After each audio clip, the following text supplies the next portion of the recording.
Hello, everyone, and welcome to another glorious live stream day. I'm super excited to be with you guys, show you what we've been working on, and I have the absolute privilege of being joined by two of our stellar developers helping bring the world of Vera to life for all of us. One of our glorious designers, Mr. Corey. How are you doing, Corey?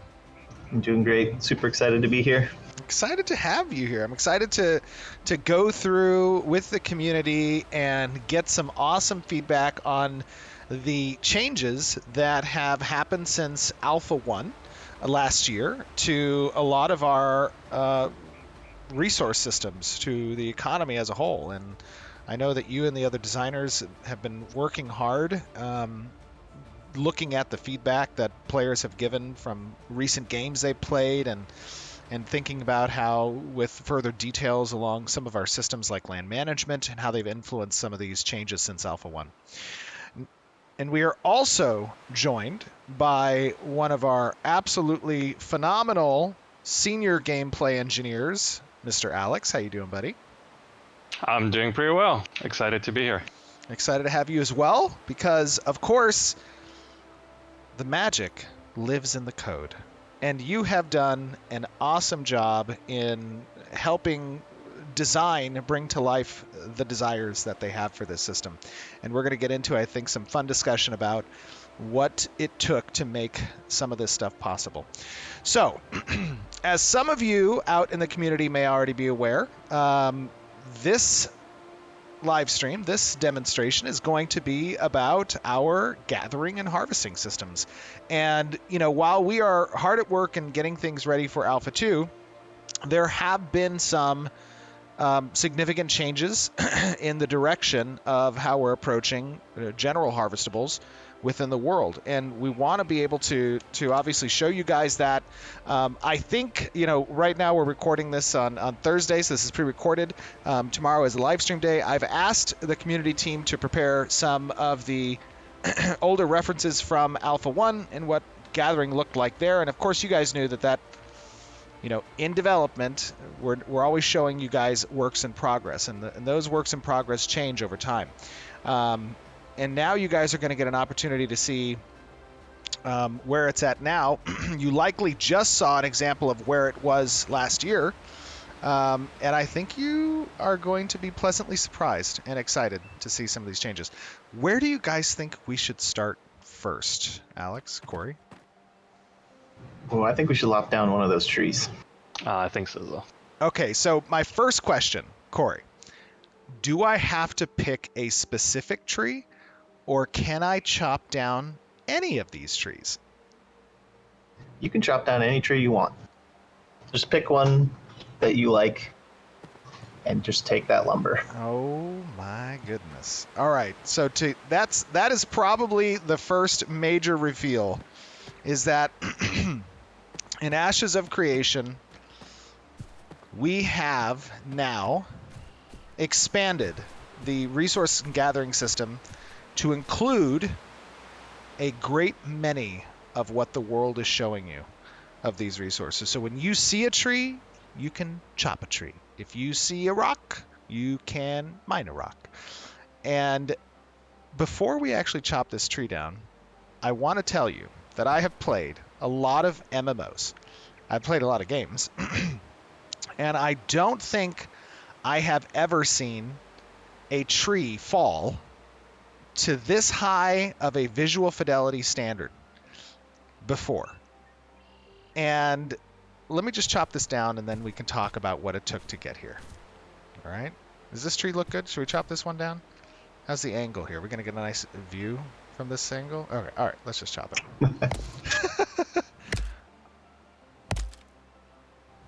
I love the new UI. Oh, I know. And the sound. Get ready. It's happening.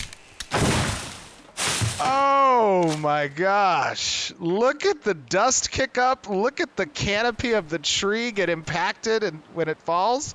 Wait, that's not all. As it dissolves, it comes back and it grows. And of course, we are speeding up this growth stage, right, Alex? Yeah, correct, yeah. So we're speeding this up now to give you guys an idea of how these assets regrow in the world. And Alex, talk to me a little bit about what it took to get that physics-based collision actually working like that, because that was impressive. Oh, let me just begin with the amount of feasibility reviews we had to go through in order to achieve this. I remember when I first talked to you about having the canopy get rigged and and actually have that physics component. I think your eyes grew like 50% wider. Physics is a wild beast. It's very hard to tame, especially in MMOs. Yeah, absolutely. So what exactly did it take to make that canopy fold like that? Basically what happens is when you chop down a tree, we swap out the static mesh which you see in front of you to a skeletal mesh, which then we simulate physics and apply force to the direction we want the tree to fall. And when the tree falls down, we have colliders on tree branches that impact the ground, and as that impacts the ground, it also impacts the stem of the tree and making this effect that you just saw. I mean, it looks great. Honestly, I mean, have you guys ever played an MMO with that type of tree visual falling? I don't know, not really. Definitely not. Usually just mostly animations, or it just converts straight into lumber and then it just drops. Yeah, what I'm accustomed to is like just watching the branches kind of, intersect through the ground, after it falls, and then it just disappears. But of course, as you guys know, in building Ashes, we're really aiming for a very high visual fidelity bar. And I think this type of system really complements that goal. It's incredibly immersive, and it feels good. Now, of course, this stuff is all a work in progress still, right? This is going to land. Let's see that physics. Okay. That's not bad. That's pretty good. This is where I was telling you about taming the physics. Yeah, exactly. Oh, that felt pretty good. Now, of course, there's a lot that goes into making a world that's filled with this amount of resources that can be gathered. Corey, talk to me a little bit about what this change in really widening up the amount of resources and changing those classifications to general resources that are harvestable. What does that look like from an economy design perspective? Well, I mean, it allows us to leverage some of our other systems. Like one of our previous live streams was about seasons, right? And the changes that could come from seasons. Yes. What could be growing, what could be dropping in this season versus another one, right? So the change to have everything that you see gatherable kind of allows us to attach the changes that you see during the seasons to all the gatherables that you see. So the information that you learn from season to season and about each gatherable will be valuable to you as a gatherer. Right. And yeah, absolutely. And then the other thing is, when we talk about, like, for example, looking at this rock here, I don't know what that rock is before I actually complete the harvest. But after I complete the harvest, I see that I collected basalt in the bottom right-hand corner. Talk to me a little bit about kind of that decision and what that means. Yeah, totally. So there's a bunch of different things in Ashes that will be gatherable, right? We have plants and trees and rocks and fish and that animals and creatures that can be tamed, right? And we're thinking to reach the visual fidelity bar and to have things a little bit more rooted in what we know is that it wouldn't really make sense for you to just see gold all over the world the same way that you would plants and trees. So we wanted to get feedback on what players think about some of the different gatherable types having kind of different things that you would have to know and expect from them. So rocks are a good example of this, where you can see a rock, but until you crack that thing open, you don't know if it's full of stone, crystals, rubies, gold. We wanted to try that out with some of our gatherables to have players have to open the thing up. And that's not to say that players won't stumble on a nice lode or vein or geode of gold. But most of the stuff that they would find in the world, unless they look hard enough, would require them to crack that stone open. Right. And of course, there are additional systems, some that we haven't really gone into too much detail on, but as an example, surveying can play a key role in helping players to identify locations of rare resources within an area. Is that correct? Yeah, definitely. Talk to me a little bit about surveying. Yeah, so surveying is a way that players can check out an area for resources. Players can learn where resources are that are static and that grow back in the same location. But we'll also have resources in ashes that can spawn anywhere.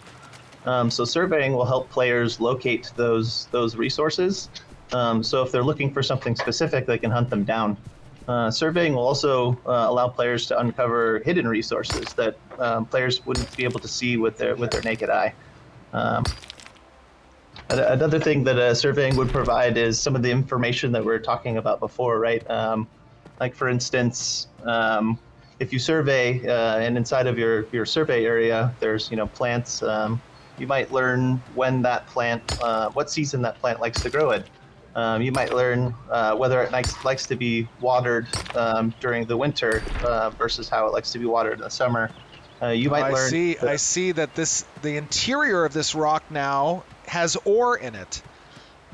Yeah, see, you found one with some iron. So not all those rocks are just slabs of basalt. You might find some iron, maybe some gold, maybe some copper. We'll see.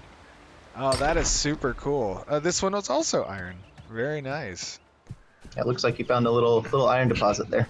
And so when players interact with the survey system, talk to me a little bit about what that interaction looks like. What exactly does the survey gameplay layer feel like? Yeah, so you'd work with a surveying tool, and you set the surveying tool down, and that tool would have a specific area in which it's able to uncover and extract information about the resources that are in the area. As a starting out gatherer, you might end up with one of the tools, right? But as you progress and become more proficient with using the tool, you might be able to set up additional pylons and extend the area of your survey. More pylons. Yes, pylons. So, right, and so that allows you to start kind of making shapes and having more strategic areas that you're surveying, right? If you could connect multiple pylons to create a shape, maybe you could follow the twisting caverns of a cave. Maybe if you're out in the open like we are here, you could just try and make yourself a nice widened shape to scan as much of the area as possible. So it'll be up to the player to be tricky with their surveying tool to try and get the most efficiency out of their survey. Okay, I would like to point out one thing, is that are these apple bushes? I'm collecting apples, and they're like from a bush. They are from a bush. That is awesome. Hey, this is Vera. I know. This is Vera. There are apples that grow on bushes. So the survey system, I think, is one that's really cool because it also all is a part of this kind of cohesive land management system, right? Is that resources spawn at a set rate, and that rate can be influenced by how other players are interfacing with the resource system within a given area. And if there is a high traffic and a high volume of interaction that is yielding these general resources or more specific and bespoke resources, then that can have a deleterious effect on the land management score of the area. And how does that affect the resource spawn? Yeah, it could be positive or negative or both simultaneously. So the land health value, right, ties into the health of a specific ecosystem, and the ecosystem can kind of scale with different segment sizes of the world, or the world itself, a biome, maybe a node, maybe a player's freehold, and the things that a player does in those areas will contribute to health in a positive or negative way. So, doing something like rotating your crops might increase the health of the land, because that's considered something good to do. And maybe apprehending or removing poachers that are overhunting a certain species could be helpful to the health of the land. Maybe the mayor puts out a request for players to try and get rid of invasive species that are plants. Maybe they're overgrowing weed, and it's stopping other valuable weed? plants from growing. Yes. Nice. And every action would feed into a positive thing in one area for the health of the land, but it could also have repercussions in another, right? If you overhunt predators, the prey have no predators picking them off. So the spawn rates of those rabbits that the wolves usually take care of could go up.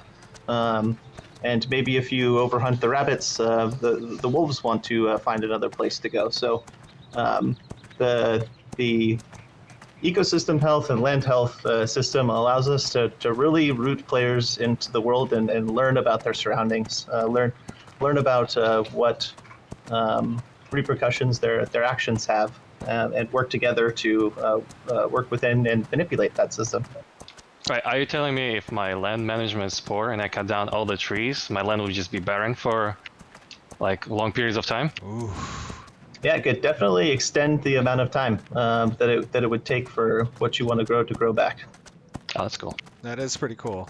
And that is another component of how player activity or actions within the world have a visible and systemic effect on that world's economy. And that helps to simulate the ebb and flow of supply chains, of the prevalence in the locality of certain resources being depleted, and having extended periods of time where the players go without that, and that can spur the need for transiting materials across the world, right? Exactly. That is pretty cool. So you're saying I'm going to have to travel to other nodes and steal their lumber? Well, now that's a decision you need to make. If you need any help with that, you can recruit me. So I see here that we have a particular type of flower that I believe only spawns in winter. Is that right? Yeah, totally. This is the gloomy pros, and it's a beautiful flower, but it can only be found in winter. So, I love the the effect that that flower just got wrecked. Yeah, that sickle's doing work. I know. Let me see if we can watch that flower regrow here. Does it regrow? Flower. Of course. Yeah, it definitely should. Are you coming back, little flower? Oh, there it is! We found it! Oh, and it's in a bulb state. I can't interact with it yet. That is so cool. It's not ready. You want the petals, so. Oh yeah, and then actually to add to this, each state has its own physics profile.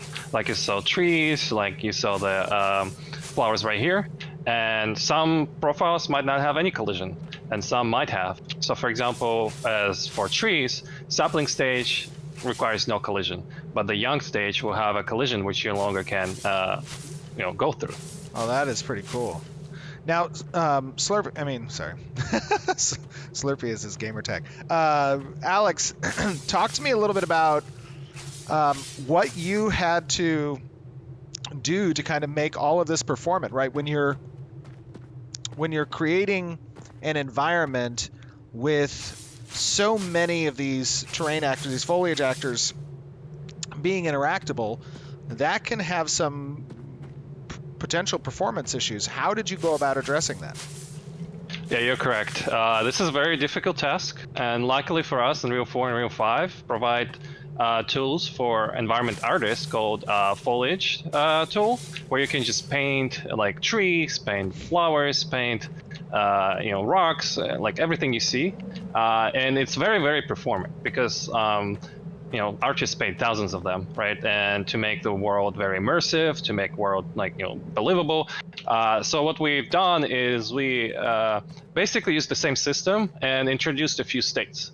And the main point of that was to make it as seamless as possible for environment art to place those assets in the world, and design being able to modify those data points to make it transitions between states. That's pretty cool. And obviously, when you have potentially hundreds of different players that might be within close proximity as you, and they're all in this environment interacting with those different elements of the terrain, those different resources and gatherables, this is a nice way for us to ensure that performance is still good. Correct. I think the biggest thing would be here also networking, is being able to have as less data as possible to send to the clients, so it's more performant on the server. That's cool. One other thing I want to talk about is you will see here, and I want to show you guys this, that when you chop down this tree, previously you had seen it kick up dust that was relevant for the season and the area, and now what happens when we chop this tree down in winter? Let us see. I hope it doesn't hit the deer. Oh, that would be unfortunate. I also hope it doesn't hit. Okay, we're good. We're good. You're good, deer. Don't you worry. It kicks up snow. What is that? Is that a sandal? Is that a sandal scarecrow? Looks like it. Oh, it's a sandal scarecrow. Oh, and we're in the face. I think there was a collision of the skeleton mesh that you're wearing. That was cool. This is awesome. Oh, I love that. That is so cool. Little sandal scarecrow. Oh, and it's growing back. Yeah, that is super cool. So there are really two main points of player feedback from this demonstration that I want you guys in the community to think about when you are talking about what you saw today. The first one is, how do you guys feel about the change that is incorporating a much higher amount of gatherable gatherables in the environment, right?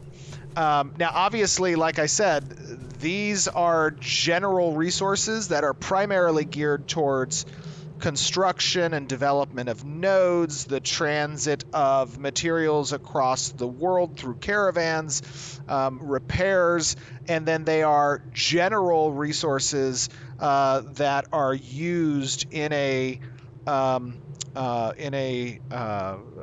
much more foundational way of creating higher tier mats that then get used in recipes as well. But how do you guys feel about that broadening of the resources available out in the wild? And then the second thing that we want to get feedback on, what was the second thing we wanted to get feedback on? The visual fidelity that we're trying to reach. Oh, right. Yes, the visual fidelity. How do you guys feel about the visual fidelity of these trees and the rocks that are, oh my gosh, this one is going to take a while. Get ready for it. It's a big tree. It's a timber. Timber. Oh my gosh. Now, of course, there are some things that you guys are not seeing here because they're not yet implemented, but professions will, of course, introduce layers of accessibility based on the type of resource, the size of particular resources. Isn't that right, Corey? Yeah, definitely. Yeah, your progression within the profession will take account what tools you can use. There might even be some opportunity to do some gathering with other players. Typically in other games that I played, you usually do the gathering alone. You're venturing around alone, and we wanted to take a look at maybe having a friend help you with a true person saw on a larger tree. Maybe there's some panning that you could do as opposed to just hitting ore with a pickaxe. So we'll have other tools that are part of that progression path, and then other activities that players can do if they would like to gather together. That is pretty cool. And then on top of that, progression within your profession can also speed up the gathering times that you have. And another important note is that, like, as these resources reach different stages of their maturity in coming back, right? You see that plant kind of growing back. You could potentially access the resources at earlier stages as well by having high advancement within a certain profession. Is that correct? Yeah, exactly. The speed, the time at which you're able to access them, maybe the amount that the thing yields will all kind of tie into your expertise at that individual gathering profession, and also the things that you're using to do the gathering. Oh, can I highlight one additional thing? Yeah. I love the new UI for interaction. Yeah, thank you so much to Colby and Natalie and Jeff and all the UI team. And I would take this opportunity to thank engineering and art at Tech Art too. Like, Stephen had mentioned that we came with the crazy idea of reaching this visual fidelity bar, and me as being a gathering player myself, like, I spend a whole lot of time exploring the world and doing gathering, and it means a whole lot to me that it looks good, that it feels good and roots me in the world, right? When players spend hundreds or thousands of hours exploring around, and each time they interact with these things over and over again, they just disappear, or there's not the level of touch that we're trying to put on here. It doesn't feel quite right. So the fact that everyone kind of rallied together to offer something like this, like, absolutely, it just makes me super excited to play the game. I want to play the game. I know. We all want to play the game. Let us in, Steven. Let us in. Let us in. You guys are in the guts of it. Come on now. Okay. There is one other thing I want to talk about is also how you guys feel about the interaction of surveying with revealing resources within the world. And without that element, for example, what we showed you today with mining, you may not know what you're going to get until you complete that harvesting action. How are you guys feeling about that? We think that it creates an interesting dynamic between utilizing resources necessary to initiate that surveying sequence and what it represents for players as they choose to spend their time and or the meaningful choice they might make in moving to a particular area based on what resources are available in that location and discovering that through the surveying system. That's another point of feedback that we want to collect from you guys. So with that being said, are there anything else that you guys want to chat about before we close off? I think we covered it all. Just thanks for including me in the chat. I appreciate Absolutely. it. Can't wait to hear everyone's feedback. Super excited. It's going to be a lot of fun. This was lots of fun. Thank you for inviting us. Absolutely. I think it's going to be a lot of fun to watch players interact with the new gathering systems as people get to see how surveying and land management accompany player actions within the world. So with that being said, guys, we did want to give you this update on where gathering has come to now, both from a visual bar as well as give a little bit of insight to the new systems like surveying and land management. And we want you to chew on that. We want you to think about that and give us your feedback both in the YouTube video on Twitch on our forums, on Discord, all the places. We, of course, appreciate that, and it is a very important step in bringing you guys Alpha 2 and ultimately Ashes of Creation. So with that being said, thank you guys. Hope you enjoyed, and we will see you back on stream. Bye bye. Bye.